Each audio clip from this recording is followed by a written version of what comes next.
আসসালামু আলাইকুম আরহামতুল্লাহি বারাকাতু।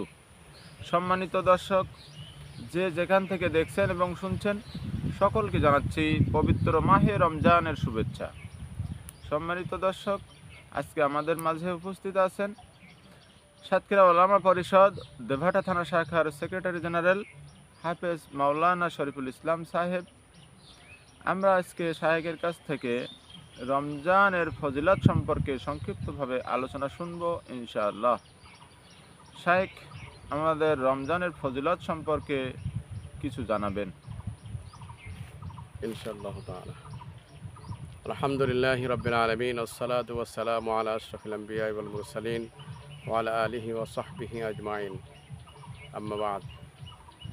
সম্মানিত হাজিরিন, মাহে রমজানের মাগফিরাতের তৃতীয় দিনে আমরা প্রশ্নোত্তর পর্বে শরীক হতে পেরে আল্লাহর দরবারে শুকরিয়া আলহামদুলিল্লাহ। আলহামদুলিল্লাহ। পরিচালক জানতে চেয়েছেন মাহে রমজানের ফজিলত সম্পর্কে কিছু কথা বলার জন্যে। বাইহাকি শরীফের একটি হাদিস রয়েছে, আন আব্দুল্লাহ ইবনে আমরি রাদিয়াল্লাহু তাআলা আনহু আন্না রাসূলুল্লাহ সাল্লাল্লাহু আলাইহি ওয়াসাল্লাম قال الصيام والقرآن يشفعان للعبد يقول الصيام أي ربي إني منعته الطعام والشهوات من النهار فشفعني فيه، ويقول القرآن منعته النوم بالليل فشفعني فيه، فيشفعان.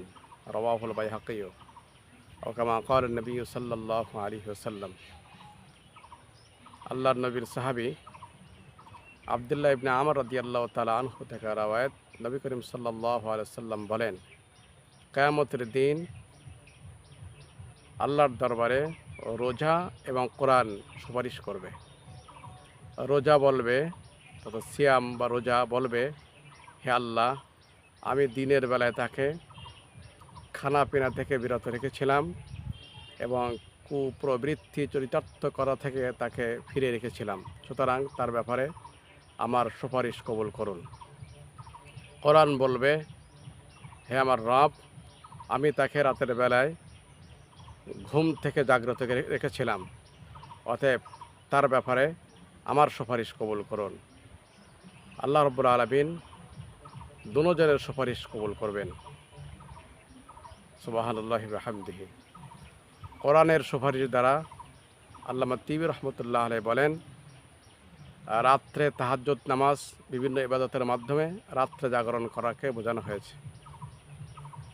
আবার বলেন যে কোরআনের দ্বারা উদ্দেশ্য হতে পারে বান্দার মর্যাদা বৃদ্ধি হবে, আর রোজার সুপারিশের দ্বারা উদ্দেশ্য হচ্ছে বান্দার গুনাহ মাফ করে দেওয়া হবে। আল্লাহ রাব্বুল আলামিন আমাদেরকে কিয়ামতের ময়দানে কোরআনের সুপারিশ, রোজার সুপারিশ যাতে আমরা পেতে পারি, সেইভাবে আল্লাহ আমাদের রোজা এবং কোরআন তেলাওয়াতকে কবুল করে নেন। আমিন আমিন। ওমা তৌফিক ইল্লা বিল্লাহ, আলাইহি তাওয়াক্কালতু ওয়া ইলাইহি উনীব। আসসালামু আলাইকুম ওয়া রাহমাতুল্লাহি তাআলা ওয়া বারাকাতুহু। ওয়া আলাইকুম আসসালাম আরহামতুল্লাহি বারাকাতু। শুকরান, জাযাকাল্লাহ খায়ের।